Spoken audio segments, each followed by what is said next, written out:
Friends, ఇది కూడా ఒక యుద్ధ ఘటన.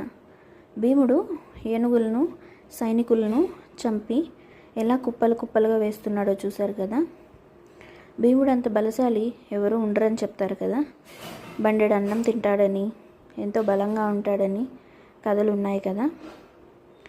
భీముడు ఇలా ఏనుగుల్ని కుప్పలు కుప్పలుగా వేయడం చాలా బాగా శిల్పి చెక్కారు కదా. ఈ శిల్పాన్ని మనం హళేబీడులోని హొయసలేశ్వర ఆలయంలో చూడవచ్చు. ఇంకా మరెన్నో యుద్ధ సంఘటనలు ఇక్కడ శిల్పాల రూపంలో మనం చూడవచ్చు. మీకు ఈ వీడియో నచ్చినట్లయితే లైక్ చేయండి. మరింత మందికి షేర్ కావాలి అనుకుంటే షేర్ చేయండి. ఇక్కడ ఏనుగుల మధ్యలో మనం సైనికులను కూడా గమనించవచ్చు. ఏనుగులను చంపేటంతటి బలశాలి అంటే మరి గ్రేట్ కదా.